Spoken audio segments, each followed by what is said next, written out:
An Indianapolis man wrongfully imprisoned for a murder back in the 90s is tonight celebrating 1 year since he was exonerated. A Marion County judge found his case had been mishandled after he spent nearly 25 years at the state prison in Plainfield. Our Chase Howell sat down with the man who says you can't be bitter and grateful at the same time. It was in the early morning of August 8th, 1998, that Casey Schoen was found shot to death in the cab of his truck at 14th and Pennsylvania. We heard the shots. We looked around a little bit because it sounded like it was like outside the building.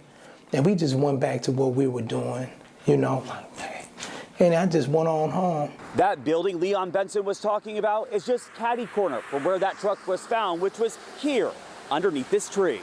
The key witness was about 150 feet away, or from me to the camera. She says the shooter was a dark black man with no facial hair.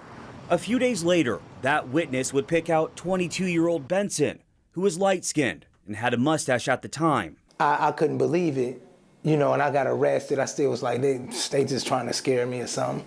But once it really came down to the wire about, you know, what was going on, I'm like, the system is really like finna prosecute me over this. Court records show Benson was later tried for the murder of Schoen in May of 1999, which ended in a mistrial. 2 months later, he would be tried again.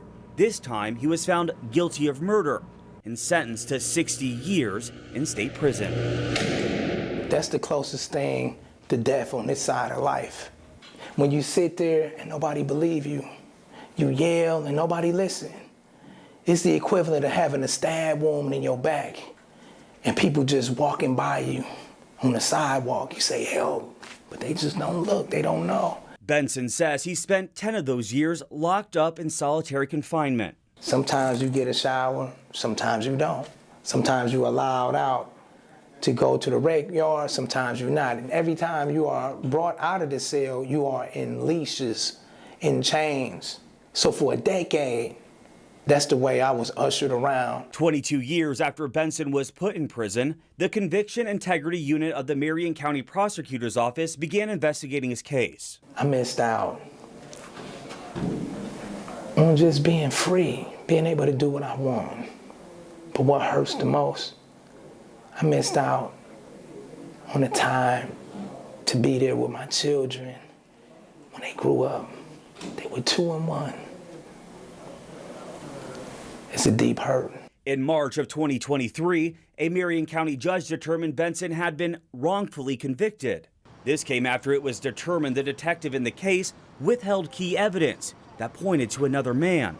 I believe what provoked him, it was love. He had love for his kindred. He seen a person of white descent shot down. Maybe this kid looked like this son, his nephew. I get it. This is what Detective Jones do. He's not a bad guy per se. He just made the wrong decision. Now Benson sits in front of me, a free man, using his misfortune to help others. See, the common unity equals community, but that common unity is, I don't care what side of the aisle, if you on, wherever you at, whatever you on, your politic, whatever. Everybody want freedom. Don't everybody want love? Everybody want justice. So if you come to me and you about those values, I'm rocking with you, you know what I mean? Reporting in Indianapolis, Chase Howell, 13 News.